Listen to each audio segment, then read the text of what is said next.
चीजों पे। यह जो आप देखेंगे, यह आप नववांश कुंडली देख रहे हैं, ठीक है। यह जो विंशोत्तरी दशा बता रही है, यह विंशोत्तरी दशा जो है वो आपके लग्न कुंडली की है, ठीक है।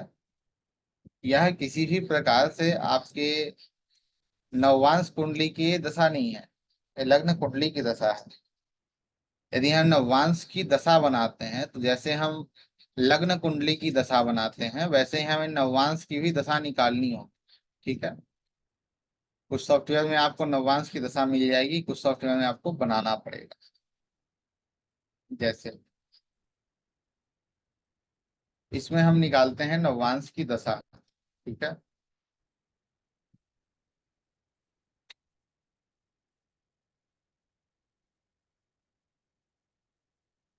ये विषुवंती दशा है, का नववांश कुंडली है। अब यह जो दशा आप देख रहे हैं, इस नववांश कुंडली की ये दशा है, ठीक है। अभी इस व्यक्ति के दाम्पत्य जीवन में अनेक समस्याएं चल रही हैं।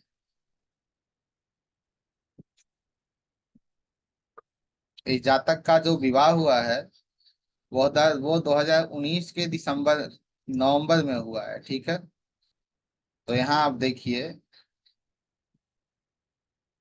गुरु के अंदर गुरु चल रहे हैं नववांश की दशा में। और गुरु कहाँ बैठा है? गुरु ने ठीक सामने यहाँ देखा और विवाह संपन्न हो गया।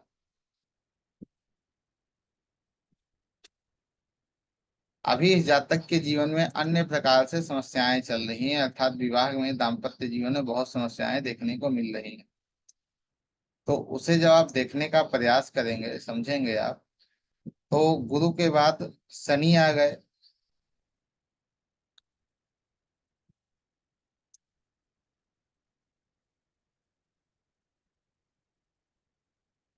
शनि 29/10/2023 तक चले, उसके बाद बुध आ गए।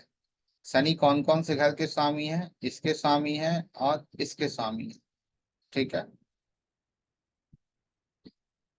तो दसम और 11 के स्वामी हैं, कष्टदायक हैं। किसके कष्टदायक हैं? जीवन जीवन साथी या दाम्पत्य जीवन के कष्टदायक हैं। तो जीवन दाम्पत्य जीवन में अनेक अन्य प्रकार के कष्ट इस जातक के जीवन में प्रवेश किए। उसके बाद अभी जो दशा चल रही है 29/10/2023 से, वो बुध की चल रही है। तब भी इस व्यक्ति का जो जीवन है वो स्थिर अवस्था अवस्था में नहीं है। इस स्थिर अवस्था में नहीं है, उसका क्या कारण है? दशा तो बुद्ध की चल रही है, लेकिन बुद्ध किसके साथ बैठा है? गुरु के साथ बैठा है और राहु के साथ बैठा है। आप कहें गुरु बहुत अच्छी स्थिति में है, गुरु त्रिसराय है।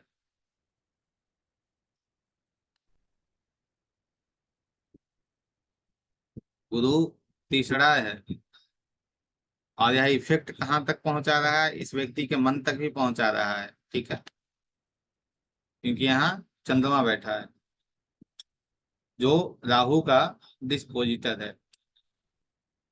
तो ये चीजें जो स्पष्ट होते हुए दिख रही हैं, वो स्पष्ट क्या कर रही है कि यह कौन बता रहा है? यह विसोंती नहीं, वर्ग 9 का नवांश विसोंती D9 जो दशा है वो बता रही है।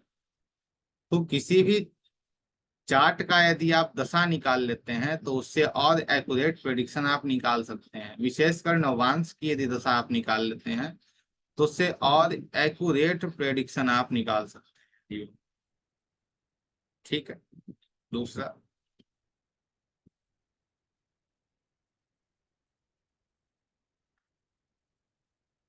अब कौन सा प्रभावी होगा? जैसे इवेंट नवांश कुंडली को हम रख लेंगे तो आप अच्छे से और समझ पाएंगे।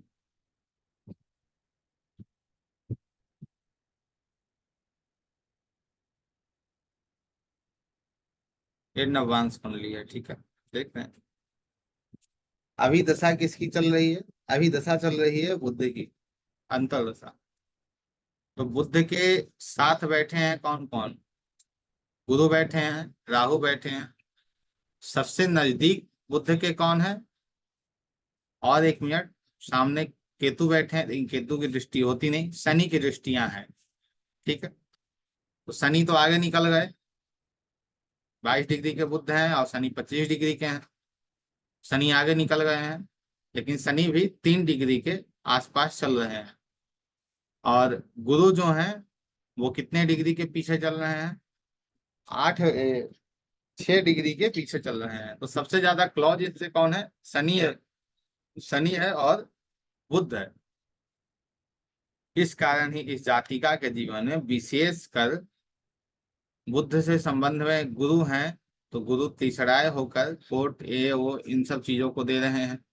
और शनि है तो शनि यहाँ कष्ट दे रहा है, और कष्ट किस प्रकार दे रहा है? दाम्पत्य जीवन के अंदर दे रहा है। ठीक है, तो इस डिग्री से भी आप दशा को बहुत अच्छे तरीके से ले सकते हैं। यह बहुत छोटा सा कॉन्सेप्ट था कि कैसे हम दशा को देखते हैं। दशा को देखने की और बहुत सारी पद्धति हैं, और दशा को आज तक हमने जो समझा है वो तो हमने समझा ही है, लेकिन दशा को देखने का, अलग अलग डिविजनल चार्ट को देखने का और बहुत सारी चीजें हैं। ठीक है, तो उस पर भी बात करेंगे।